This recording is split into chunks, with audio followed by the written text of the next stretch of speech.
Spendthrift Farm stallions. First 2-year-olds on the track by Golden Sense, Cross Traffic, It's My Lucky Day, Can the Man, and Shaking It Up, including Golden Sense's stakes winner Pickett, a dominant 9-length winner in the $75,000 DS Shine Young Futurity at Evangeline. Spendthrift, the Breeders' Farm.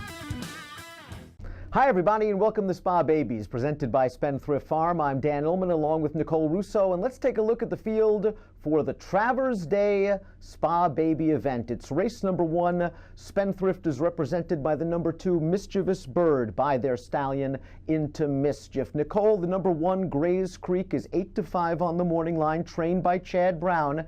And last year on Travers Day in the opening race, Chad Brown debuted an expensive baby named Good Magic, who got beat by a horse named Hazit from the Todd Pletcher barn, but he has had a pretty good career since then.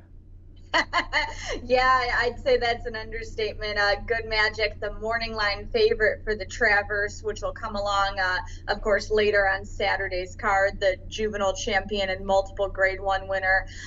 Grace Creek cost $850,000 as a 2-year-old after breezing a sharp quarter, and this might be one of the best crops of 2-year-olds coming along yet for his sire, Pioneer of the Nile. These 2-year-olds, the result of the Book of Mares Pioneer of the Nile, got in the spring of 2015 after American Pharaoh had been champion juvenile the year before.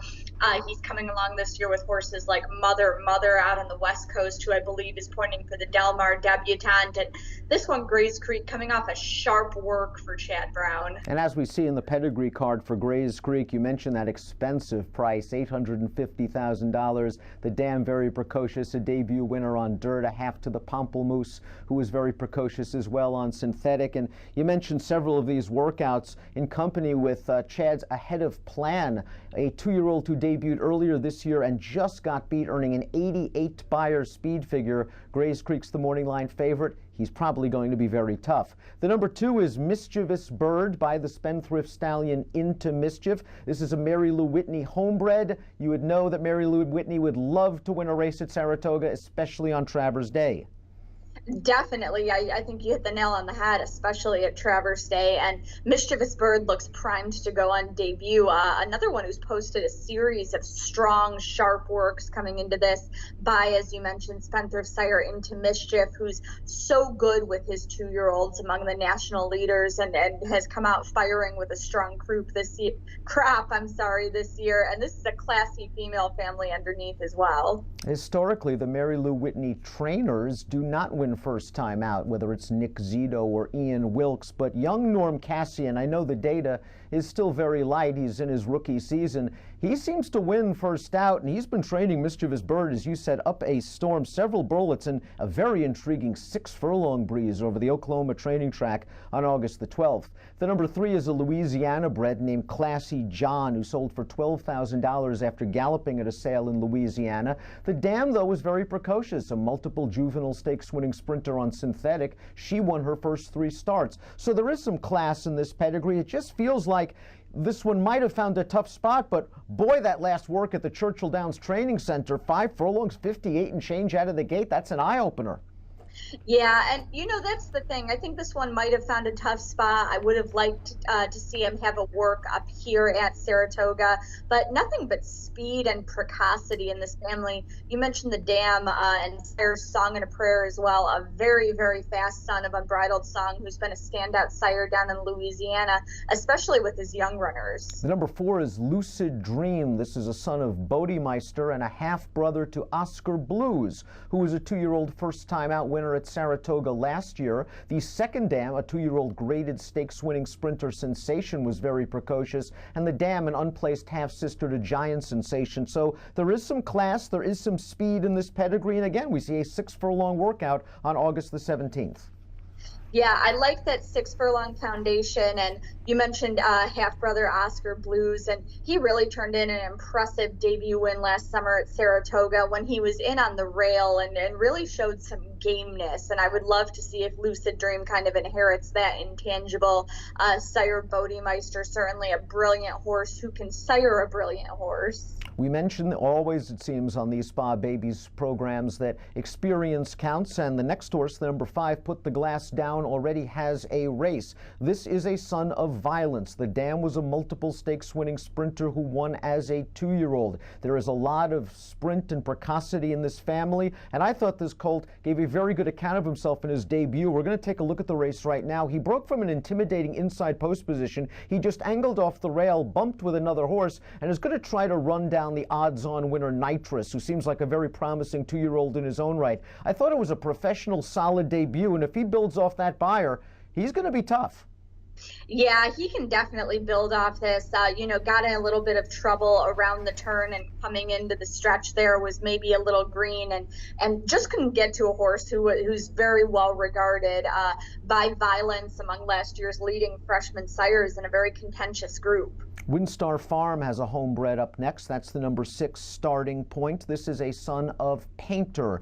And Starting Point, the dam placed on turf. She never got a chance to strut her stuff on the dirt, but she is a half to Devereaux, who was a multiple stakes winning dirt sprinter. This is the family of General Meeting, who could do a little bit of everything and was a solid stallion. Starting Point showed some speed in his debut, and I think that's a pretty good sign for Bill Mott, because as we see from this formulator fact, this meet, Bill Mott's second out 2-year-olds have done very well in maiden special weight dirt sprints. 3 for 6 with almost a $7 ROI. I like the fact that Starting Point showed speed in his debut. He took a little bit of money, and he debuted at 7. He's actually turning back.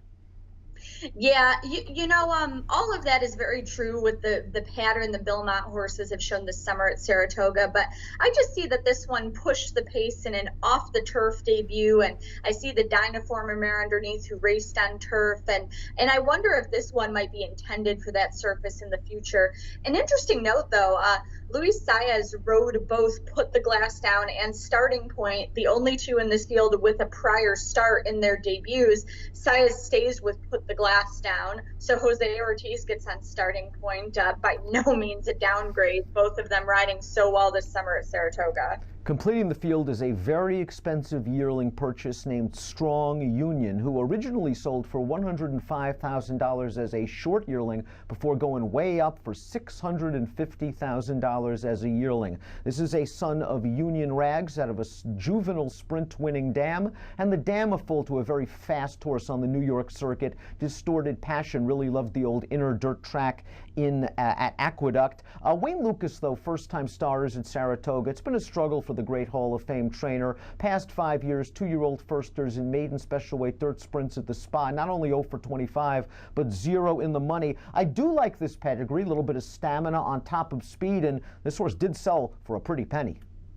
Yeah, a lot of speed and a lot of class underneath. You mentioned the dam who won sprinting at 2, and she's a foal to Distorted Passion, who went on to be a graded producer herself, so you would certainly have to think that her sister could produce. She's already produced 4 winners from 4 starters, including a pair of 2-year-old winners. This is the family of grade 2 winning sprinter Warbling, who was also multiple grade 1 placed. That classy page, just Strong Union. I might like him better with a start under his belt, as you mentioned that stat for Wayne Lucas. We kick off the Travers Day card with perhaps some stars of tomorrow. In the opener, who do you like? You know what? I'm going to take a swing with Mary Lou Whitney and Norm Cassie's horse, Mischievous Bird, down toward the inside there.